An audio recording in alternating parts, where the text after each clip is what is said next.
Welcome to Talking Supply Chain. In each episode, top supply chain industry professionals and the nation's top thought leaders join host Brian Strait and share their unique insights to help supply chain managers stay one step ahead of their competition. This is Talking Supply Chain. Hello, and welcome to Talking Supply Chain. My name is Brian Strait, and today we are going to focus on the latest challenges to sales and operations planning professionals. Our guest today is Benjamin Sellers, a business advisor with Oliver Wight, which is a global leader in helping companies better organize their business processes. Ben has worked with clients across many industries, including Avon, General Mills, Corona, New Balance, DuPont, and many others. He has extensive experience in the make to stock as well as make to order and engineer to order business models from his experience at Caterpillar, and has been helping companies achieve better business outcomes in the areas of integrated business planning, demand planning, master scheduling, and lean manufacturing. Ben, welcome and thank you to the podcast today. Thanks, Brian. Thanks for having me. To get started, I was wondering if you could, tell our audience a little bit more about yourself and the work that you're doing at Oliver Wight.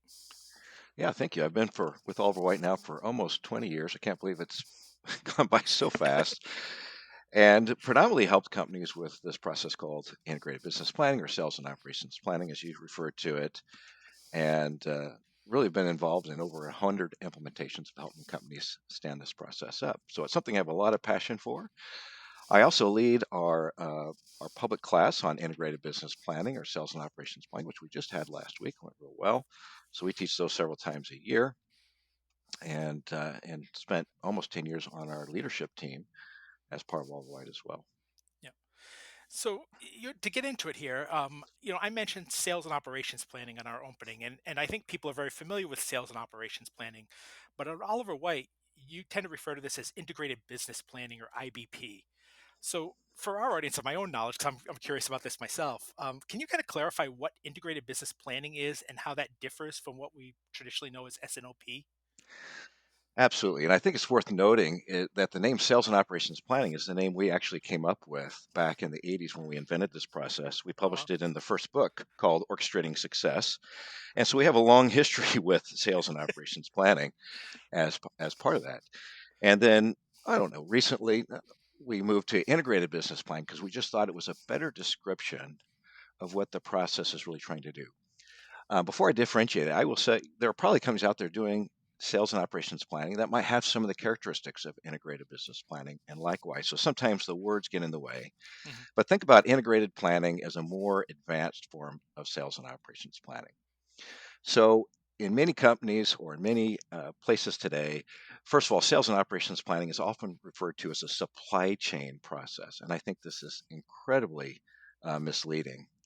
Companies that do this well on best practices, companies use this to run their businesses. It's not something assigned to supply chain to do. And some of the main differences that would differentiate these processes would be the integration of portfolio. When I think about all my experience working with companies, the most common what is missing is the integration of changes to portfolio, even as a step. So we promote that as a step. That would be one difference. The second is how deeply the financials are integrated into the process. Unfortunately, many processes today that are running under the name of sales and operations and planning are volume only. There's no financials that are part of that at all. Finance is off doing completely their own independent planning process. And of course, the goal here under integrated business planning is to integrate all the planning functions into a single integrated plan or range of plans that we can scenario plan against. There's also another big differentiator, which is around strategy. Um, a lot of people have left this important piece out, but to have the strategy execution embedded into your process makes it much more powerful, much more relevant, and helps you really extend the horizon, understand what's out in front of you.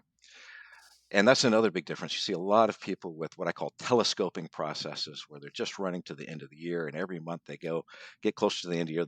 This this process gets shorter and shorter and shorter in the horizon. Of course, best practice across both sales and operations planning and integrated business planning is a minimum of a 2-year rolling horizon. Is a whole different mindset than the budget-based mindset of planning. Are big pieces of this, followed with scenario planning. So realizing that one outcome is not very realistic. There are a range of outcomes that could be happening as we're planning and looking over the future. And scenario planning is the whole process around managing that risk and understanding the many different realities that could play out and how we might be prepared given any range of possibilities that could be in the future. Yeah. So really big picture kind of approach here. So when you're looking at this, you're kind of looking in an IBP process. You're kind of looking at everything, right? So I assume that gives you a much broader enterprise-wide perspective on business planning, which I think is probably good. But we hear a lot about how difficult it can be to integrate change in an SNOP operation currently. So when you adopt an IBP approach to this, does that complicate this further as you try to bring in all these other segments of the business and actually get something accomplished? I think we have to be careful with this because what I find in companies that have, not as strong of processes is that it compounds your challenges by not having the scope or completeness of the process. So, for example, if you're not integrating strategy into your S&OP process or your IBP process, then you could easily make decisions that are under maybe financial pressure for the short term to do something that's contrary to your overall strategy. It would be easy to make those kinds of decisions and trade offs, uh, maybe not on purpose, right? Just looking out for the short term best thing we could do. So having this as part of that can be really helpful to eliminate confusion and some of this. But change is hard, right? Getting people to all work on the same page. It's much easier for us all just to disagree and do our own planning independently of each other. But that has dire consequences in your business. When I've seen that go bad, it goes really bad. Yeah. And so it's like having a high performance team. If you've ever been part of those in your work experience, they're hard to sustain. It's hard to put in place, but they're very powerful. When you have that in place, it has tremendous benefit to the company and to people personally that are part of it. And so I'd like to say that IBP helps you solve problems, helps you get ahead of things and reduce the amount of chaos that you have in your business. Because so much of the chaos we create ourselves through lack of communication, uh, and lack of good information and just lack of planning in general. And so typically it's just the opposite. And an example of that is a lot of times we explain to people the steps of the process. They say, "Oh, wow, it sounds like a lot of meetings." I go, "Really? Think about all the meetings you have today where you have the wrong people with the wrong agenda, without the decision makers, and you meet each other in the hallway and say, 'Well, did you hear what Bob said and what he wanted to do?' And the next thing you know, you've had 4 or 5 meetings without the right players, without the right things, and eventually someone goes up to someone that's a vice president level and to get what they want done. So it becomes a very ad hoc process. It's always more time consuming and always harder and less productive, I think, than we have this process in place. Yeah. And for those of us that had little kids, my kids are older now, but this sounds a lot like trying to convince them why we have to go to the grocery store every week instead of the food just magically appearing in the cabinet. You're right. Right? Like, so, following up on that point, it's like you got to get everybody on board for this in order to develop the successful IBP plan. So that's complicated enough. You touched on that, but in today's world, you're also facing a lot of external challenges, disruptions to supply chain. I think everybody knows what I'm talking about there. Might be your suppliers of operations further down the line that maybe you don't know didn't know about. So, you know, in an IBP plan, can you plan for these? I mean, is that a possibility to plan for what the reality of the world is? Well, to some extent, yes. There's always going to be something that you can't see coming. And we've had quite a lot of that lately, haven't we, over the last few years? Yeah. Just a whole litany of things that no one could have probably 100% seen coming. And I just want to make one comment on the last question before I go into this around the internal part of it. The biggest mistake I see people make that makes this even harder is they jump in when they're implementing this and they just go into implementing the mechanics of each step, Mhm. as opposed to stepping back and saying, we've got to get everybody on board. We've got to get our leadership team engaged. We've got to make a case for why this is important for us to do at the business. And that helps so much. Educating people on what the process is, how it should be, what the benefits are going to be getting out of it is really important, regardless of whether you're just going for sales and operations planning or full blown integrated business planning. Yeah. But in terms of this, I think of a word that comes to mind that's being used a lot today called resilience. And and I see people look at this and they say, I'm planning for, in a demand plan for it to be 100. It's not going to be 100, and people keep talking about how the world is getting more and more unpredictable. But I think they're missing the whole point. Is the point here is not 100% accuracy because it's a fallacy. You'll never get that level of accuracy. Imagine you're in a business that is predominantly driven by weather, like hurricanes. Like take a roofing business, a roofing manufacturing business, right? Tell me how many hurricanes we're going to have this year, and I can tell you what my demand's going to be. Roughly speaking, a hurricane in the roofing business is, 40, 50 days of production time. Yeah. You don't get 40, 50 days notice on a hurricane. So you can't wait for it to happen, Yeah. right? So this whole discussion is about risk. How do we manage risk in the business?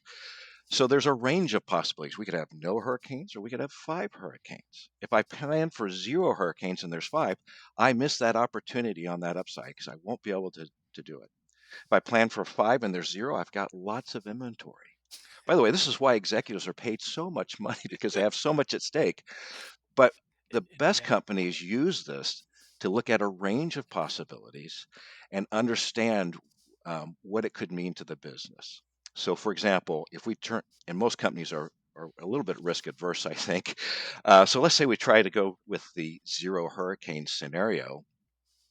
What that whole discussion could drive in a business is, well, maybe we can get the business later. What if we got a whole bunch of tarps? Tarps aren't expensive, and we can go and cover those roofs and brand them with our logo of our company, and then get them to sign up for the roofing. So we find a way to protect them right away, faster than anybody else could, and then we grab that business when we do catch up. Right? Would be an example. It's not a perfect strategy, but it is the example of the type of thought that would go into a range of planning.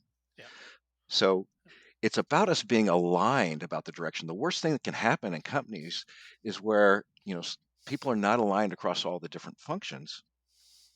And when they are reacting to these things, they're doing it in a non-aligned way.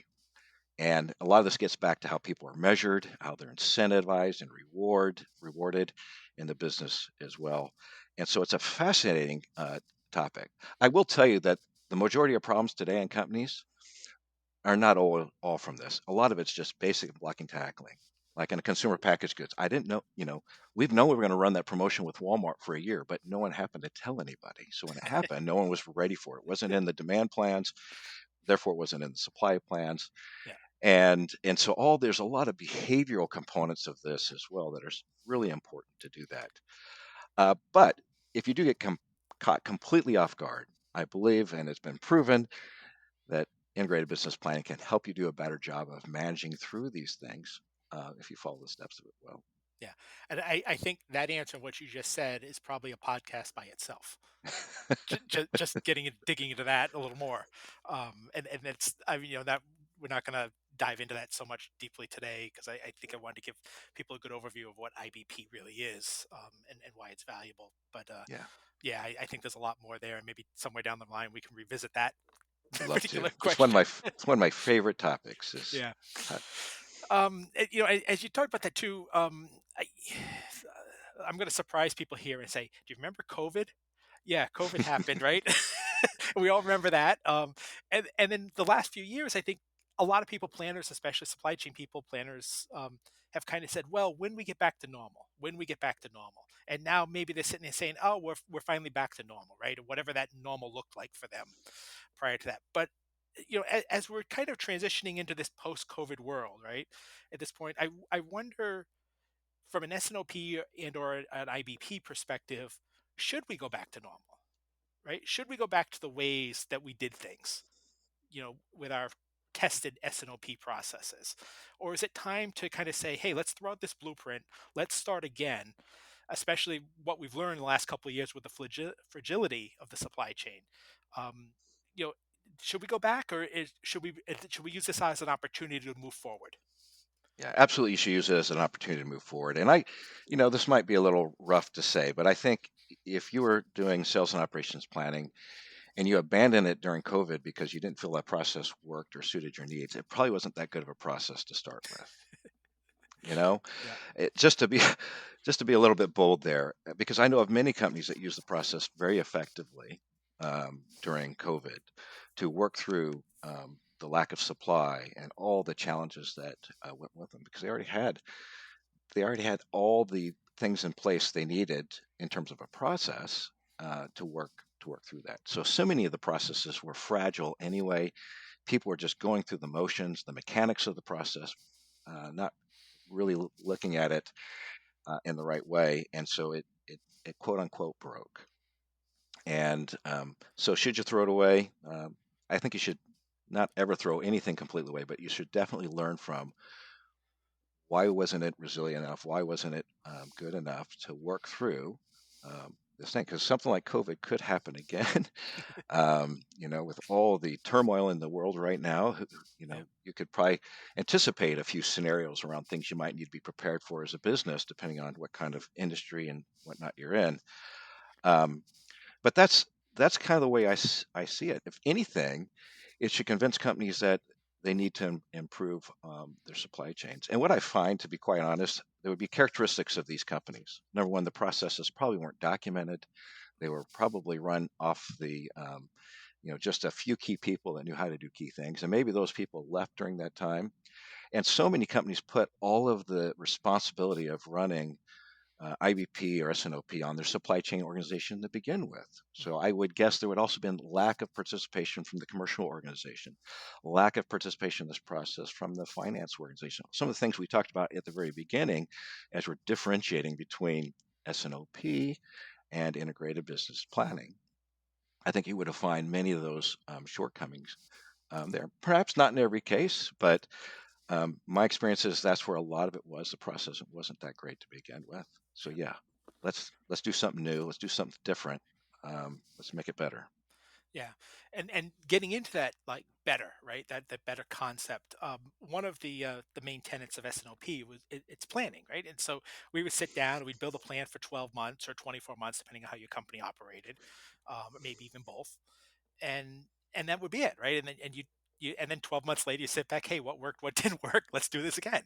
But that's not exactly how IBP works, right? I mean there is some planning, there is some long range planning as part of it, but it's a constantly updating process along the way, whether it's daily, weekly, what have you.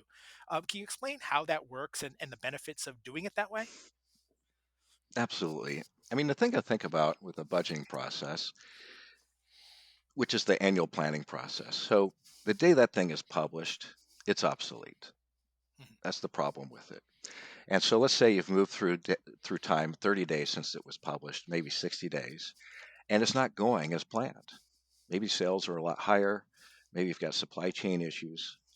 Maybe sales are a lot lower. Maybe there's an inventory correction happening as we bounce through this COVID era out of it. All those kinds of things, you need a process that allows you to resynchronize and reprioritize um, everybody across the company to what you should be doing now. Let's take there's an example of a company I worked with very, very recently where there was too much inventory in the channel and they started drawing that down. And so the salespeople went out and talked to him and says, oh yeah, we've got about 60 days too much of inventory. We're making a correction. So under that 60 days from now, you should probably see things come back up. The problem was nobody communicated that to operations. And day by day, they're saying, well, gosh, we didn't get the orders today. Let's send the people home. They're off on their own coming up with their own strategy for this.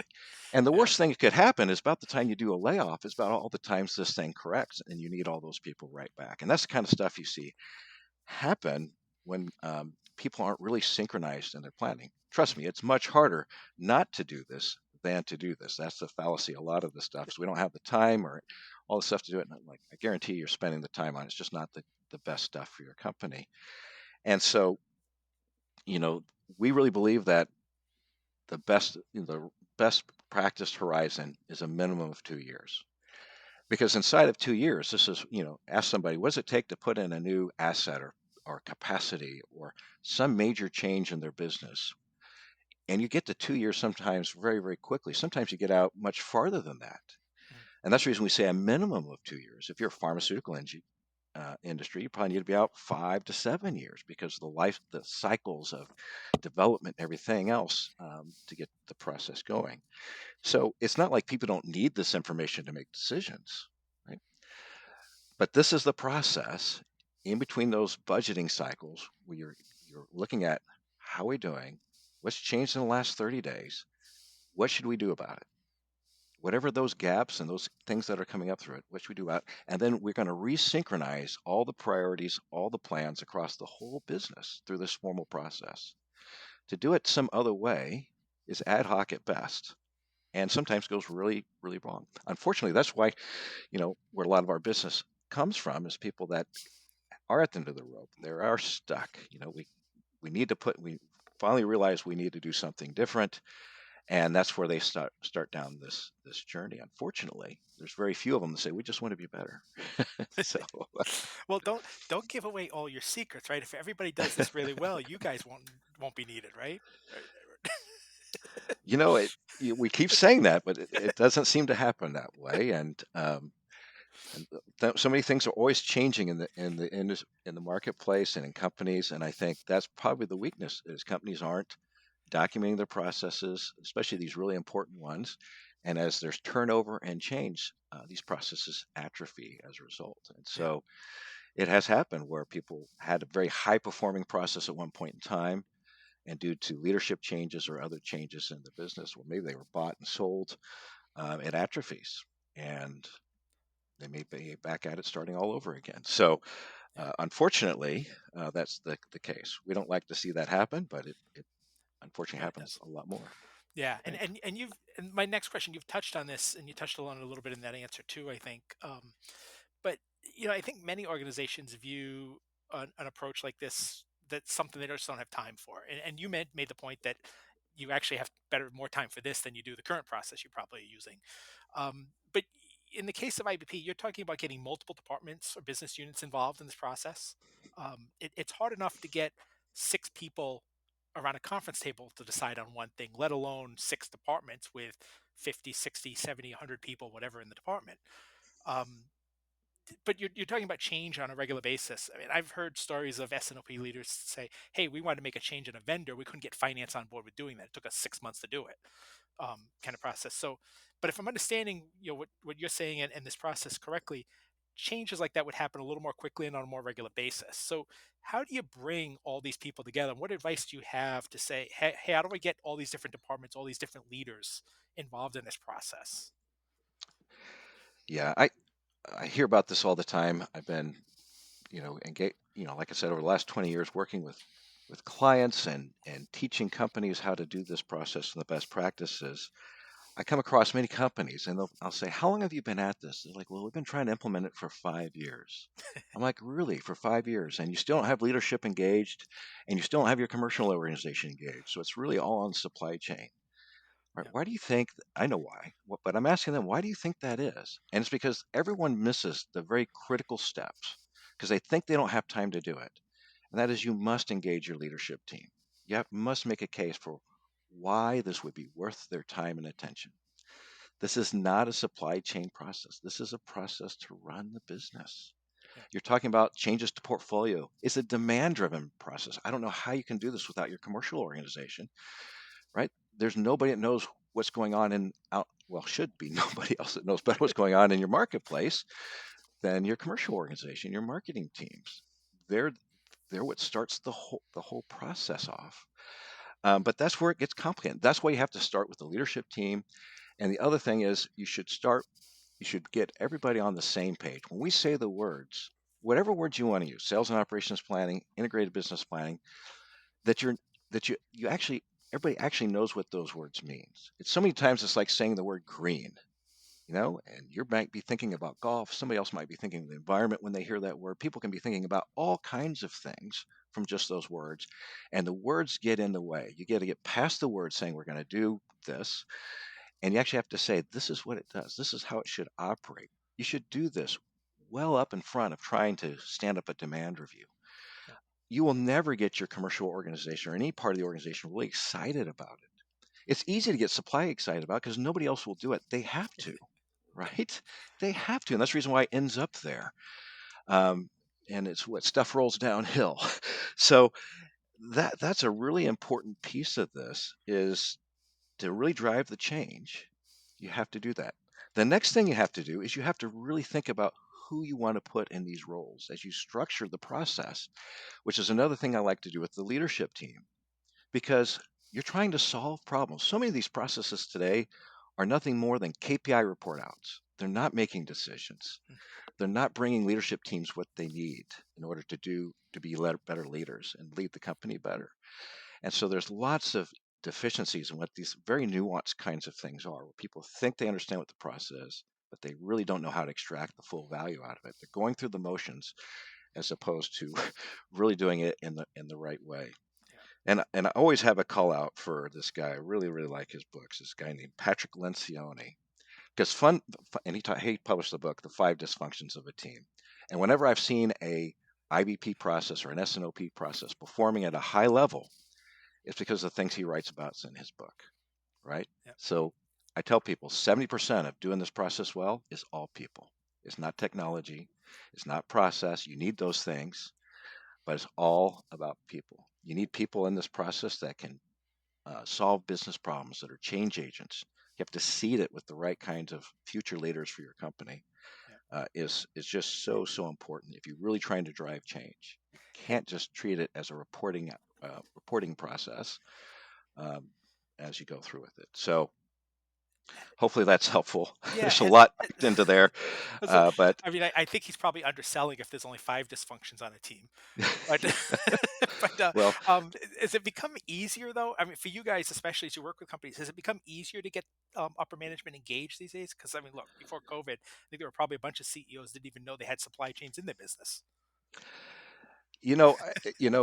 it has been easier and easier because so many of the supply chains broke so badly. They knew they needed help, and when they went and asked for help, you know, and this is not a new process. This is considered a best practice. Companies going to look at it, so you don't have it, so you Yeah, should have it. But you have to take it further than that to really try and do some of the things that we like to try and do with clients is actually go through and look at how they're planning and try and turn it into financial, real business terms of what this means. When I sit down with a CEO, I say, what would have to be different for this to be worth your while? And I have one I remember still very clearly to this day. And he said, well, Ben, if we're talking North America, what it would need to be is right now we were just acquired, so we can't invest any capital. So within my existing capital, we have a growing business. Is how much inventory should I be carrying? How much what kind of schedule should I be working in my factory?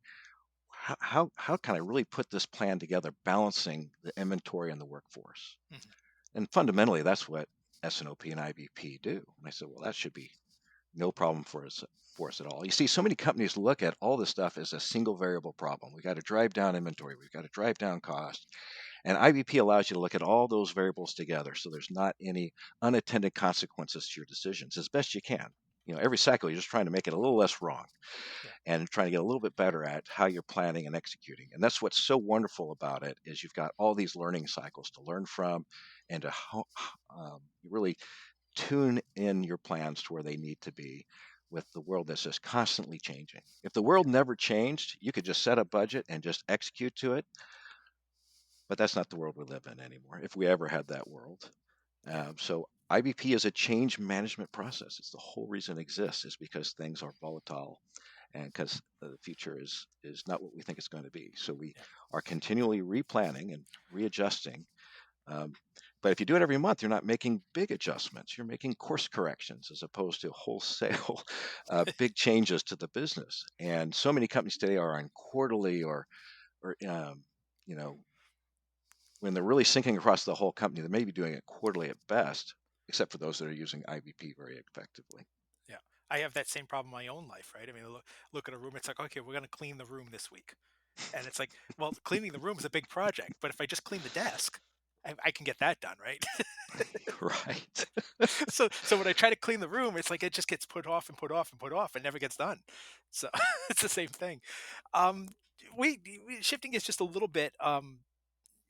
We always talk about people. I mean, there's lots of books and studies on traits of highly successful people, and I assume that companies are the same way, right? So, in your experience, and as you've worked with companies, the companies that have been very successful implementing IBP, have you identified like common traits among those businesses that helps them be successful?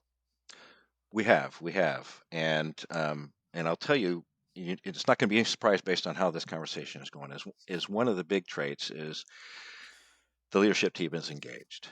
Yeah, We believe that whoever the most senior person is ahead of the commercial organization, that should be the person that owns and is in charge of the demand review. The most senior leader that's in charge of the portfolio, that's the one that should be running the portfolio review step, and on and on and on. Um, that is just so critical. We actually tell companies if you can't get your leadership team excited, I don't even know why you would start it. You certainly mm, wouldn't hire a consulting company because you'd just be wasting a lot of money. money. Either way, it's going to be a hard road to go down if you go that way. And those are the companies that have been at it for 5 years that still don't truly have the engagements, don't really truly have the process in place, Yeah, that are forcing it to happen in the company. Because if that doesn't do what they're doing right there, there's just such a disadvantage in the supply organization to get things um, done. So that is probably the biggest trait that we see in companies that are successful is an engaged and supportive leadership team that's willing to change.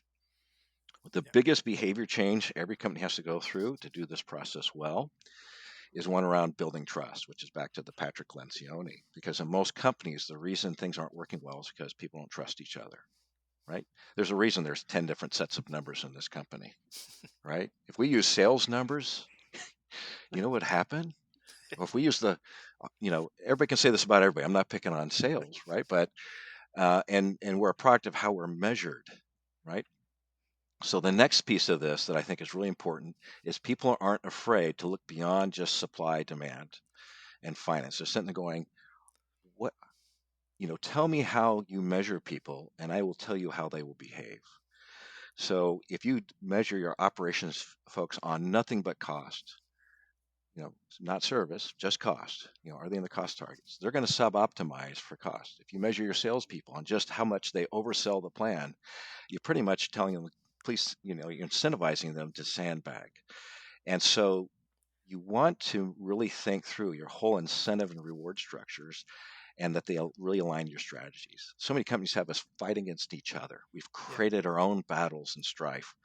And so many times when companies first start in this is some of the first things they go after is to get reality in the numbers, to get alignment around incentives and rewards so that we're working as one team, really yeah, trying to work collaboratively together. And that's where we put that word integrated in integrated business planning because it's not apparent enough in the sales and operations planning. Not that it's not the intent of sales and operations planning as well, but we thought it would be much more strongly pronounced if it was right in the title of the process. And of yeah, course, sales and operations is just part of it.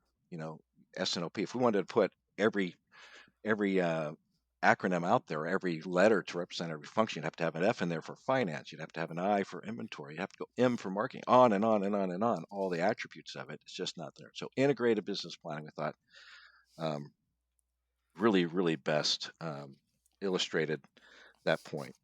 yeah. You're so right about that too, because I mean, I even in my field, I mean, I'm a journalist by trade, and years ago I worked for a company that the journalists, the editors, and the reporters, we had incentives for certain things. We did X number of page views or whatever, you got bonuses, right? But those were in contradiction to what the sales team had. So if we were doing our stuff and meeting our objectives, that was hurting the sales team's ability to sell. And the same thing for them. What they were able to sell, what they were incentivized to sell, hurt our editorial product. Right. So we weren't working together as a single unit. We were working against each other. And the result obviously was not good when it was all said and done. It can So be some of this is so nuanced as well. I think of a cell phone company that made these cases, protective cases. And there was a lady that was there as a demand planner, and we are going through the demand plans for the iPhone launch for the fall for Walmart. And I was like, so why is this launch plan 3 times higher than any prior launch plan you've ever had? And she says, well, this is the request of the customer. And I go, but do they actually take everything they ask for? They go, well, no, not really. They don't really take everything they ask for. And I go, let me ask it to you this way. Are you also committing to 3 times the revenue and profit for this iPhone launch? Well, of course not. I'm like, there's the disconnect that a lot of people don't realize around Yeah. the power of integrated business planning and the power of the integration. I don't want finance to be a separate planning function and on a separate timeline. I want it all to happen right there together. And that demand review, we're talking volume, margin, and revenue all together because it's a much different, richer conversation. Yeah. And Yeah. imagine if that's happening across the entire product line, which it was, and all their customers, which it was, and how the impact that had on supply chain. They're completely unrealistic numbers that were going to supply chain, and they threw them all away and came with their own set of numbers. And So a lot of wasted time, a lot of huge wasted cost. resources, um, and then This of is course a the money. this is a business too where the 60% lifetime revenue is in the first like 90 days after product launch, Yeah. right? Yeah. There's no room for error in this kind of business, in many businesses. So Yeah. being aligned on this stuff is really, really important. And this is a process that can help if your business is growing, can help you scale, right? This is the business that'll help you grow. Or this is a process to help you grow your business. Yeah. So I want to squeeze in one last question Of here, course. because I like it. We've talked a lot, and I talked to a lot of guests on here, and we always talk, in theory, and some examples come up along the way. But I was wondering if you could take what you've kind of talked about today and put that into a concrete example. Something that actually you guys worked on, maybe that took the company, implemented this process, and you ended up with a better outcome as a result of that. Yeah, I have lots of examples. It was kind of hard for me to sit here and think about one for you, but there's one that really comes to mind. I think it really illustrates the power of the process, and it's really relevant for these COVID times that we've been in, where we were constrained. And there's a best practice in integrated business planning, especially on the demand planning side, that says we think about unconstrained demand, right? And the whole purpose of this philosophy is so that we aren't too quick to say we can't supply it. And here's an example. This is a true story. And if this precedent hadn't been in place, they would have constrained the demand. They would have constrained it, right? So the sales team came and said, here's what we can sell. There was not capacity to be able to make it. But instead of constraining the demand plan, they said, what would it take? What would it cost? And how much time would you need? You can't just come in here and say no. And this is the thought behind unconstrained. So they did that. It was about $34 million worth of revenue in a roughly $1 billion business. So it was significant, but it wasn't a huge number. So they went back through it. They went and said, well, it's these mixing tanks that are the constraint. We have 2 mixing tanks, but we only have 1 mixing impeller. What does a brand new mixing impeller cost? It costs $50,000. And this is the way it went to the leadership team is would you be willing to spend $50,000 of unbudgeted capital to get $34 million in revenue? Tell me a business leader that wouldn't say yes almost immediately to Right. that. There's not many things sitting around that have that kind of return on it. That's a real story. That really happened. They would have flushed away $34 million hadn't they not had this process in place because they would have just did what they always did. Said, no, we don't have the capacity to do it. Yeah. And they wouldn't have had this process to escalate it up to the leadership team the way it did to get authorized, you know, capital allocated to it. And they went and did it and they were very successful. It's a no-brainer. And there's just the way I talked about this, how you have to put things together for this process to be successful, or just like this. Yeah. Be able to talk to your leaders how they make decisions in the financial terms. Right, because the operations guy looks at it and says, "Well, I don't have the $50,000 in my budget, so we can't do it." Right. Right. Right, and sales never knows that they're missing this, Right. It can perhaps. happen Yeah, completely under the radar of the leadership team. And many companies, it's probably happening right now where these kinds of things. Think of IBP as a formal way to escalate issues from down in your organization to your leadership team that are worthy of their time. yeah, And there's all the value you need to know. If you do that well, you'll have lots of stories in your business around how it's had a positive impact on it. And that's the reason we get so many leaders of companies that go to new companies, and that's the first thing they ask for, and why so much of our business comes through referrals like that is because they know it works, and it's been really helpful to a lot of people in their careers yeah, um, as business leaders. yep. Well, Ben, thank you very much for the time today. Appreciate you kind of explaining this process to us a little bit. If people want to know more, maybe they want to, have a conversation about whether they're doing it correctly or not. How might they get in touch with you or Oliver White? Well, you can always get in touch with us on our website, or you can contact me directly through my email at ben.sellers@oliverwhite.com. Great. Great. Thank you. That's all the time we have today. I want to thank Oliver White's Benjamin Sellers for speaking with us today. Greatly enjoyed the conversation, greatly appreciated his time. Special thank you to all of you out there listening today as well. Greatly appreciate you spending time with us today. For Supply Chain Management Review and the Talking Supply Chain podcast, I'm Brian Straight. Thank you for listening. Thanks, Brian. Talking Supply Chain is produced by Supply Chain Management Review and Peerless Media. You can find it on scmr.com, supplychain247.com, iTunes, Google Podcasts, or wherever you find your podcasts. For more information on this topic or to sign up for our weekly newsletter, a print or a digital subscription to our publication, visit scmr.com. We hope you will join us for our next episode. For Supply Chain Management Review, I'm Brian Straight, and thank you for listening.